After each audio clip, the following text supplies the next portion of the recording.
If you want to start to feel happy, it starts with you wanting to feel happy. We like to sit and dwell. We like to sit in our own sadness. Make sure you're spending time every single day, whether it's 15, 20 minutes, whether it's an hour, 2 hours. Take time to allow your mind separation from the stresses of your day. If you expect to fail, you will fail. On the other hand, if you expect to win, you will win. And he's right, because doctors and psychologists both alike, they agree that worrying actually does shorten your life, and it does damage your body. We need to clear our thinking before we go to sleep. We're talking about a book that Norman Vincent Peale wrote, The Power of Positive Thinking.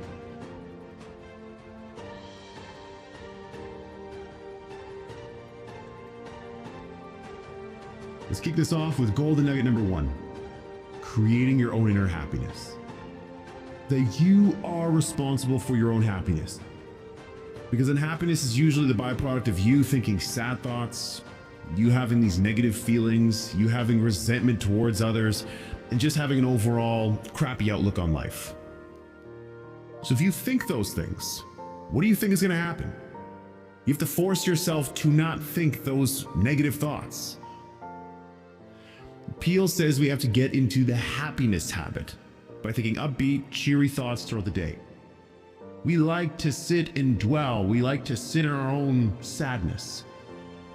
I don't like to do that, but I just know that sometimes my brain forces me to do that, and I don't know why. So I have to force myself to not do that.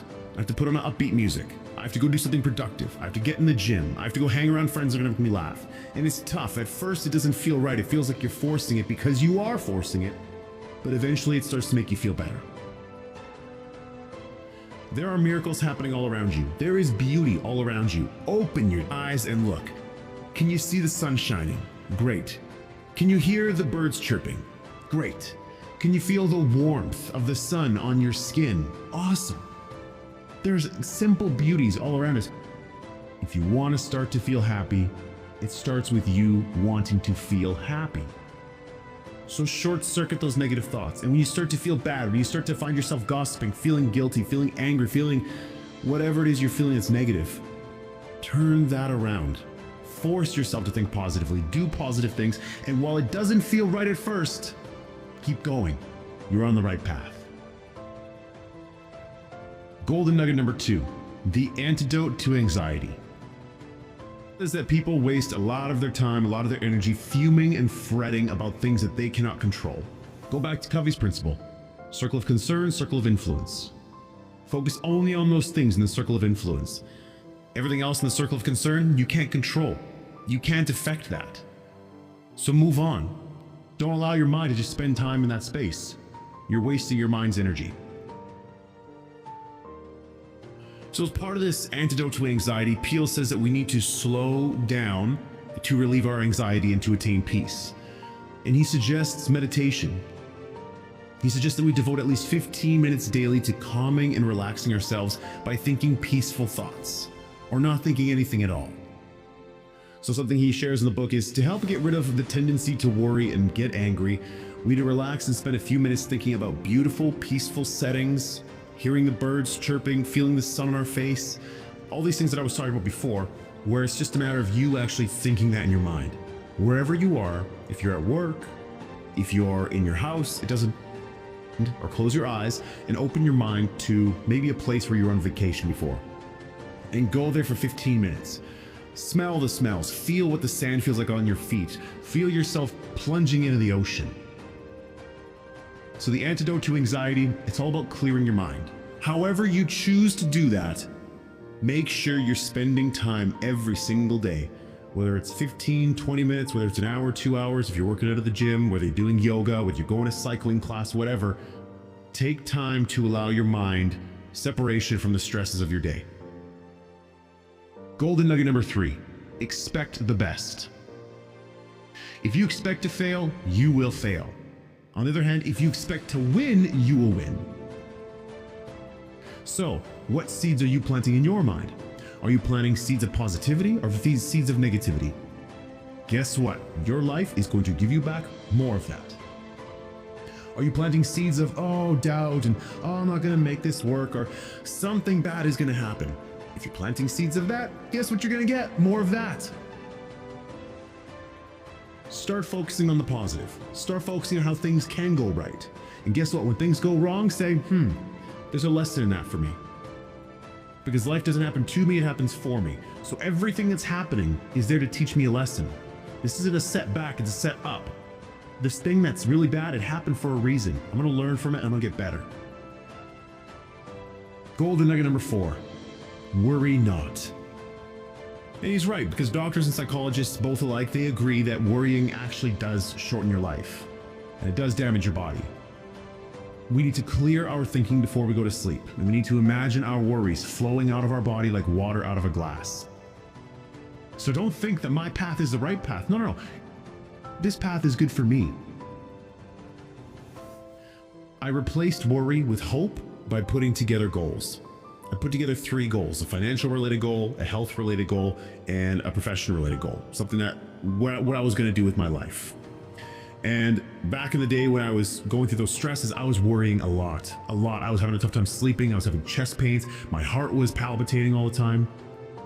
And I really just could not get, a high level of satisfaction in life. And, if you were saying on a scale of 1 to 8, Ryan, again, 9s and 10s are reserved for very special times in our lives that seldom happen. I was sitting at a 4 consistently, where I would wake up and I'd all of a sudden feel the stresses of the day. I'd pass between 3 and 4 all the time. So what I did was to replace that worry, that anxiety, that fear, I built myself a plan that gave me hope. Goals that gave me hope.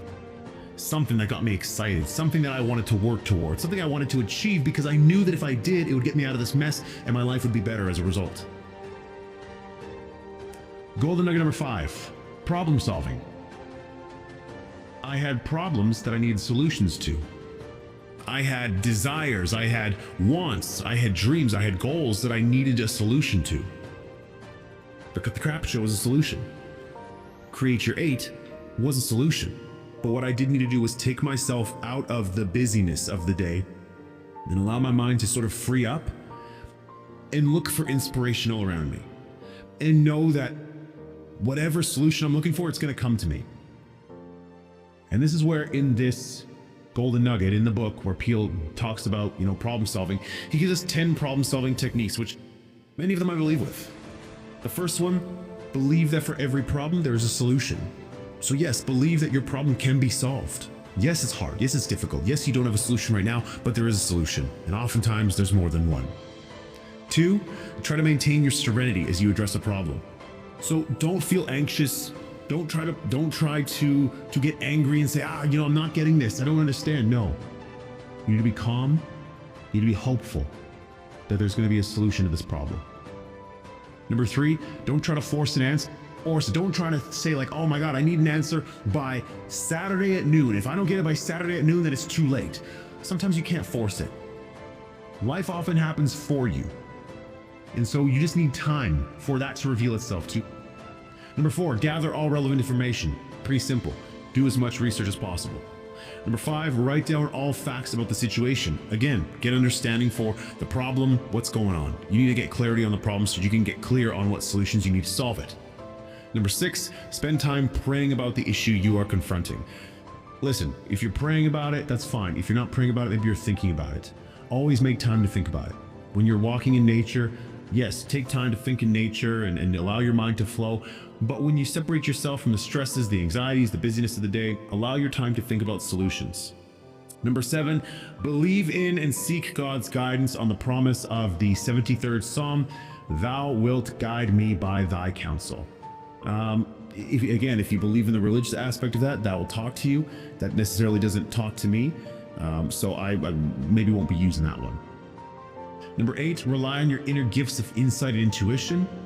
There's things that we believe we should do, and then there's things that we know we should be doing. So you got to listen to yourself, and it takes time. It does take time. It takes patience. It takes some maturity for you to realize what you're great at. And sometimes you're doing something just to make a living, just because it's my job, it's my career, it's what I believe I'm great at. But you have other gifts within you that maybe you're not exploring yet, that you should be. Number 9, attend religious services where you can and listen peacefully and let your subconscious work on the problem. Again, you can go to church or you can just go for walks. I love going for walks, period. I'll put music on my ears and allow myself to think. Pretty simple. Number 10, the answer that develops in your mind or comes to pass is the right answer. So I just allowed the thoughts that came in my mind. Whenever I had a thought, an inspired thought, I wrote it down on my phone. Pulled up my phone, opened up the notepad, and just wrote it down. At the end of the day, I would think about it, ponder on it, say, you know what, this idea is something I want to go further into, and dig deeper into that. That's exactly how this show happened. That's exactly how Create Your 8 happened. It's exactly how you're going to find solutions to your problems. Last but not least, golden nugget number 6, how to handle heartache. Now, everybody at some point in their life experiences heartache, and it's tough. And so Peel says that for us to get over heartache, we need to resist the heartache by staying busy. So if you're getting a divorce from your husband or your wife, if you just broke up with your girlfriend or your boyfriend, if you just lost a loved one, if a loved one passed away, a friend, a family member, doesn't matter who it is. He says that in order for you to get through it, you need to stay busy. You need to return to your normal activities as soon as possible after a loss or a defeat. And you need to resist the temptation to brood and feel sorry for yourself.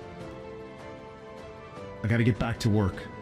I gotta get back to my goals, get back in the gym, get back to eating right, get back to hanging out with my friends, my family, listen to the music that I was listening to. We have to return to life.